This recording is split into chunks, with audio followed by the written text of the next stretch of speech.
Ceux et celles qui ont vécu le parcours Théo dans notre Église en ont conscience, mais c'est bien de se le rappeler ensemble ce matin. Il y a des textes de l'Évangile qui nous invitent davantage à d'immersion dans leur contexte culturel pour saisir ce qui se joue. Parce qu'en fait, il y a un sacré décalage entre ce qu'on lit dans les Évangiles au niveau culturel par rapport à ce que nous, aujourd'hui, on vit. Et puis il y a même encore une différence déjà de temps, d'espace temporel, mais aussi le fait que nous sommes dans une pensée occidentale et que la Bible, ça s'oriente davantage sur une pensée orientale. Si je vous dis tout ça, c'est certainement que le texte de ce jour fait partie des textes où il nous faut mieux comprendre le contexte culturel, au risque sinon de passer à côté de sa valeur et d'y voir simplement une situation qui est quand même très émouvante, on va le lire dans un instant, mais dont la portée principale nous échapperait. Aussi, ne soyez donc pas surpris que parfois je m'arrête pour expliquer l'une ou l'autre chose qui éclairerait notre passage, sans qu'il en soit fait mention dans celui-ci, parce que c'était très évident pour les lecteurs de l'époque, et ça l'est un peu moins pour nous aujourd'hui. J'en dis pas plus, mais on va aller directement vers le texte. Lisons ensemble Luc, donc l'évangile de Luc, le chapitre 7, des versets 36 à 50. L'évangile de Luc, le chapitre 7, des versets 36 à 50. Je vais lire dans la Bible de la version Semeur, mais vous trouverez la même chose dans vos Bibles, même si c'est d'autres traductions. Les mots vont changer, mais pas le sens. Un pharisien invita Jésus à manger. Jésus se rendit chez lui et se mit à table. Survint une femme connue dans la ville pour sa vie dissolue. Comme elle avait appris que Jésus mangeait chez le pharisien, elle avait apporté un flacon d'albâtre rempli de parfum. Elle se tint derrière lui, à ses pieds. Elle pleurait. Elle se mit à mouiller de ses larmes les pieds de Jésus, alors elle les essuya avec ses cheveux, et en les embrassant, elle versait le parfum sur eux. En voyant cela, le pharisien qui l'avait invité se dit « Si cet homme était vraiment un prophète, il saurait quelle est cette femme qui le touche, que c'est quelqu'un qui mène une vie dissolue. » Jésus lui répondit à haute voix, « Simon, j'ai quelque chose à te dire. »« Oui, maître, parle, » répondit le pharisien. Il était une fois un prêteur à qui 2 hommes devaient de l'argent. Le premier devait 500 pièces d'argent, le second 50. Comme ni l'un ni l'autre n'avaient de quoi rembourser leur dette, il fit cadeau à tous les 2 de ce qui lui devait. À ton avis, lequel des 2 l'aimera le plus ? Simon répondit, celui, je suppose, auquel il aura remis la plus grosse dette. Voilà qui est bien jugé, lui dit Jésus. Puis se tournant vers la femme, il reprit. Tu vois cette femme ? Eh bien, quand je suis entré dans ta maison, tu ne m'as pas apporté d'eau pour me laver les pieds. Mais elle me les a arrosés de ses larmes et les a essuyés avec ses cheveux. Tu ne m'as pas accueilli en m'embrassant, mais elle, depuis que je suis entré, elle n'a cessé de couvrir mes pieds de baisers. Tu n'as pas versé d'huile parfumée sur ma tête, mais elle a versé du parfum sur mes pieds. C'est pourquoi je te le dis, ses nombreux péchés lui ont été pardonnés. C'est pour cela qu'elle m'a témoigné tant d'amour. Mais celui qui a peu de choses à se faire pardonner ne manifeste que peu d'amour. Puis il dit à la femme, « Tes péchés te sont pardonnés. » Les autres invités se dirent en eux-mêmes, « Qui est donc cet homme qui ose pardonner les péchés ?» Mais Jésus dit à la femme, « Parce que tu as cru en moi, tu es sauvée, va en paix. » Amen. Prions. Mais Seigneur, viens par ton Saint-Esprit éclairer notre intelligence, notre foi, pour pouvoir apprécier ce texte, le faire nôtre, nous laisser transformer par ta parole. Amen.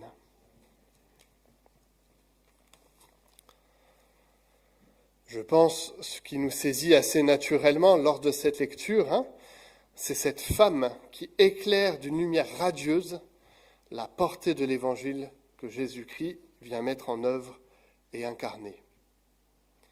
nos regards vont se porter assez naturellement vers cette femme. Comment ne pas être admiratif de celle-ci qui, prenant tout son courage, dépensant tout ce qu'elle a, combattant le regard méprisant de ses contemporains, pour venir de ses larmes et de ses cheveux manifester son amour pour Jésus, son besoin d'aide pour être pardonné.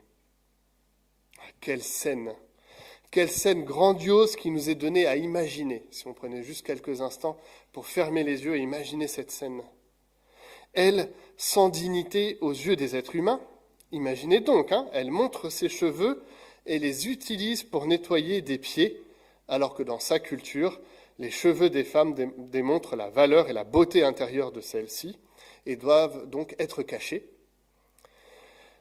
Elle vient chercher son identité et sa dignité, non pas auprès des êtres humains, mais au pied du Christ qui se tient là, devant elle.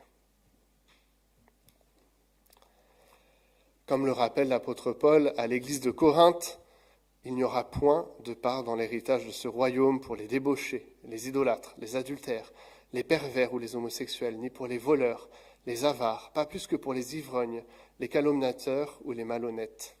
Mais il rajoute : voilà bien ce que vous étiez, certains d'entre vous, mais vous avez été lavés, vous avez été purifiés du péché, vous en avez été déclarés justes au nom du Seigneur Jésus-Christ et par l'Esprit de notre Dieu. Cette femme a fait siennes ces paroles de l'apôtre avant même qu'il les prononce. Elle est l'archétype de tous ces hommes et femmes qui, conscients de ce qu'ils étaient autrefois, peuvent naître à nouveau par Jésus-Christ. Elle, anonyme, on ne connaît pas son prénom, elle qui a commis de grands péchés, mais on ne sait pas lesquels, reçoit, sans mot dire, ces deux paroles du Sauveur qui la libère : tes péchés te sont pardonnés, parce que tu as cru en moi, tu es sauvé, va en paix. Elle est l'un des nombreux exemples pour ses contemporains et les générations futures que nous sommes, qu'il sait réaliser les paroles d'Ésaïe, prononcées par Jésus au chapitre 4 du même évangile et que je vous relis. « L'Esprit du Seigneur est sur moi, car il m'a oint, pour annoncer une bonne nouvelle aux pauvres. Il m'a envoyé pour annoncer aux captifs la délivrance, aux aveugles le recouvrement de la vue, pour apporter la liberté aux opprimés et proclamer une année de faveur accordée par le Seigneur. » Elle est l'une de celles qui a pris ses promesses d'être heureuse, car aujourd'hui elle pleure, mais un jour elle rira. Et n'hésitez pas à réécouter la prédication de la semaine dernière pour comprendre à quel texte je fais référence. Mais s'arrêter à cette femme, aussi puissant que soit son témoignage, sans regarder à l'autre protagoniste de cette histoire, Simon, ne serait pas faire honneur à notre texte. Car oui, dans ce récit que je viens de lire, il n'y a pas simplement une femme et Jésus, mais il y a aussi un pharisien, qui donc s'appelle Simon. D'ailleurs, Luc marque ici un contraste entre la femme anonyme et le pharisien, dont on connaît le prénom. Et de même, dans notre récit, la femme est muette, elle ne prononce aucune parole, mais Jésus et Simon discutent ensemble. Et lorsqu'on prend quelques instants, ce Simon, il est quand même fort intéressant. Malgré son statut de pharisien et la réputation de Jésus faite par plusieurs, je vais citer Jean-Baptiste, qui au verset 34 de notre chapitre 7 dit la réputation de Jésus, je vous la lis. « Cet homme ne pense qu'à faire bonne chère et à boire du vin. Il est l'ami des collecteurs d'impôts et des pécheurs notoires. » Ça, c'est la réputation de Jésus. Malgré cette réputation, Simon le pharisien l'invite chez lui pour le repas. Quand même, c'est un effort de sa part. Il y a beaucoup de spécialistes de la loi qui n'auraient même pas imaginé inviter Jésus à table, mais lui le fait. Simon, il se pose des questions en voyant l'attitude de Jésus. Il se pose la question, est-ce que c'est vraiment un prophète ? Est-ce qu'il a conscience de qui est cette femme qui vient à lui ? Qui est-il pour pardonner les péchés ? Mais malgré ces questionnements, Simon respecte Jésus. Dans notre récit, il l'appelle maître. Enfin, on l'a déjà dit, Simon accepte d'échanger avec Jésus et se prête à la question que Jésus lui pose. Il rentre dans dans le débat, il rentre dans la parabole que lui présente Jésus. Très honnêtement, Simon a l'air plus raisonnable et sensé que la femme qui s'est mise aux pieds de Jésus. Il est intéressé par Jésus, Jésus l'intrigue, il veut en savoir plus. Mais il agit dans le cadre des conventions de son époque au cours d'un repas. Pour connaître Jésus d'une manière simple, c'est on l'invite à manger et on discute avec lui. Et ça, par contre, ça n'a pas trop changé, même dans une culture française. Mais est-ce que vraiment il a respecté toutes les conventions de son époque, ce Simon ? Il semble avoir oublié les règles d'hospitalité élémentaires en accueillant son hôte. Il n'a pas prévu d'eau pour que Jésus se lave les pieds, alors qu'à l'époque, on lavait les pieds des invités pour enlever la poussière accumulée durant la marche. Il ne l'a pas embrassé comme geste d'affection et d'accueil. Il n'a pas versé de l'huile parfumée sur sa tête, comme la coutume l'exigeait. Luc, de manière fort maligne, met donc la femme et Simon sur un pied d'égalité. Chacun a fait un geste envers Jésus, selon le caractère et la vie vécue qui était la leur. Pour la femme, c'est vu par ses contemporains comme déplacé, excentrique, peut-être même exubérant. Mais en fait, elle a respecté les coutumes pour honorer l'invité. Elle a donné de quoi nettoyer les pieds de Jésus, elle a versé du parfum, elle l'a embrassé. Pour Simon, c'est avec son passif de spécialiste de la loi, cette loi qui lui a été inculquée depuis son plus jeune âge. Et en fait, ils ne sont pas si différents malgré ce qu'on pourrait croire au premier coup d'œil. Jésus les accueille l'un et l'autre avec tendresse, chacun sur le chemin qui est le sien. Et en sachant le nombre de fois où Jésus a été dur envers les pharisiens, je pense qu'on peut reconnaître la tendresse qu'il a vis-à-vis de Simon. Il ne parle pas toujours aux spécialistes de la loi de cette façon, Jésus. Oserais-je même dire, je ne sais pas si Simon et cette femme seraient d'accord, et je leur poserai peut-être une question si je les rencontre, oserais-je dire qu'ils ont été complémentaires pour pouvoir accueillir Jésus pleinement. Simon a fait une démarche pour l'inviter à la maison, et cette femme a fait les gestes que Simon n'a pas fait pour pouvoir accueillir l'invité. Donc en fait, c'est de manière complémentaire qu'ils ont su accueillir pleinement Jésus. Et j'aimerais citer ici Marc Boss, qui est un professeur à l'Institut de théologie protestante. Face à l'exigence infinie de la loi, Simon et la femme échevelée sont aussi logés à la même enseigne. Ils sont comme les deux débiteurs de la parabole racontée par Jésus. L'un doit une grande somme au créancier, l'autre une petite. Mais ni l'un ni l'autre n'a de quoi rembourser. Ni l'un ni l'autre, la parabole est formelle sur ce point. En conséquence, ajoute Jésus, le créancier leur fait grâce de leur dette à tous les deux. Ce que la femme pardonnée sait déjà, Simon doit encore l'apprendre. La différence qui sépare l'existence la plus sainte de l'existence la plus misérable perd toute signification devant l'abîme infini qui les sépare l'une et l'autre de Dieu. La comptabilité de nos mérites n'a plus cours devant cet abîme que Dieu seul peut franchir et qu'il franchit inlassablement pour nous secourir et nous faire vivre dans l'excès de sa miséricorde. Fin de citation. Alors maintenant qu'il les a mis à égalité, posons-nous la question, qui invite qui dans cette histoire ? N'est-ce pas en fait premièrement l'invitation de Jésus envers Simon et cette femme que nous raconte Luc ? Une invitation pour l'un et l'autre à la table de la réconciliation et de la grâce. Et la femme s'en saisit. La femme vient à la table de Jésus. Elle a compris, elle sait qu'elle a besoin de cette nourriture que Christ lui porte.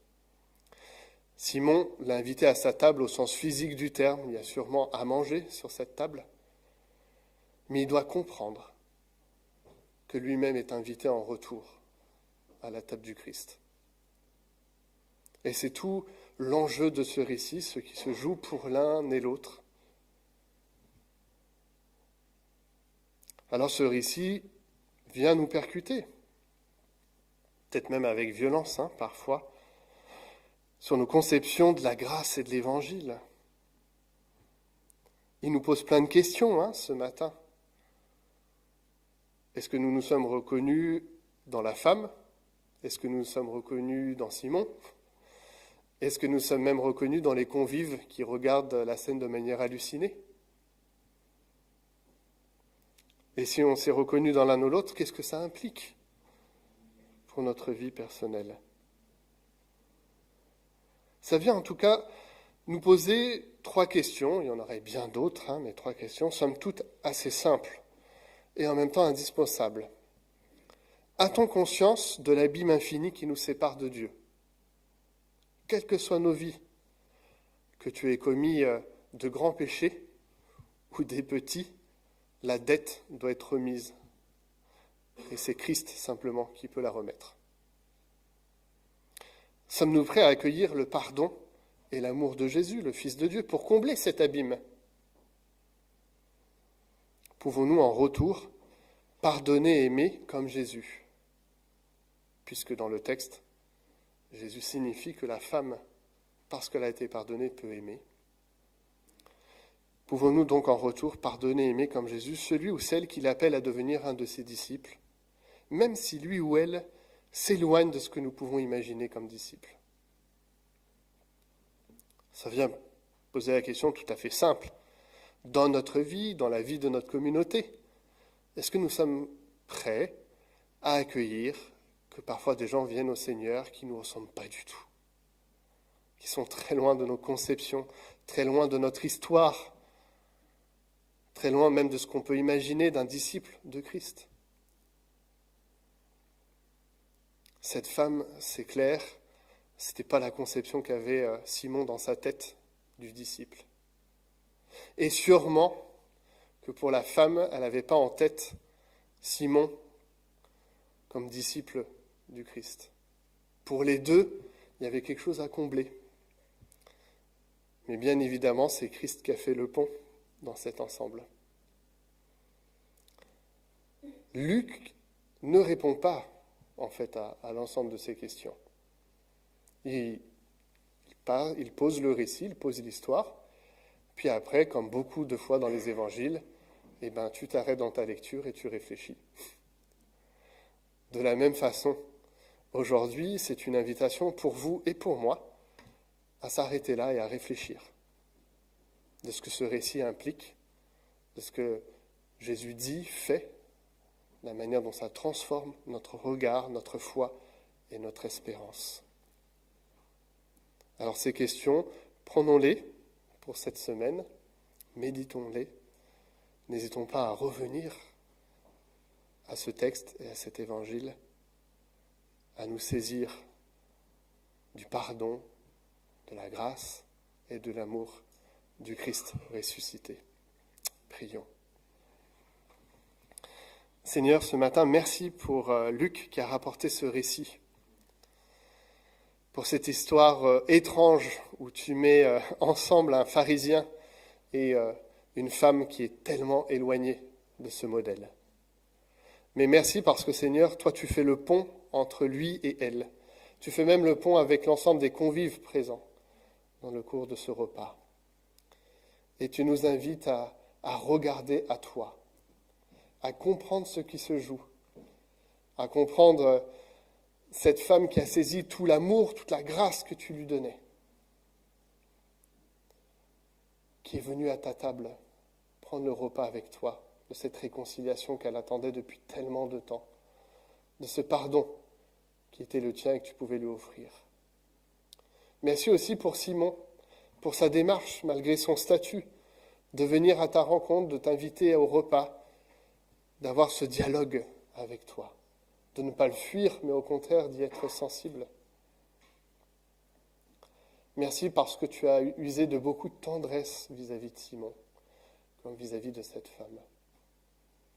mais tu as aussi posé par cette parabole la nécessité de regarder vers toi, de prendre confiance en toi, de nous saisir en toi, que nous sommes pécheurs et que nous avons besoin d'être pardonnés, guéris, réconciliés, en paix avec toi, vis-à-vis de ton Père.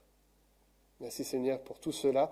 Continue à transformer notre intelligence, notre regard, notre cœur, chacun individuellement, mais aussi en tant qu'Église, pour pouvoir être les disciples que tu veux que nous soyons. En ton saint nom. Amen.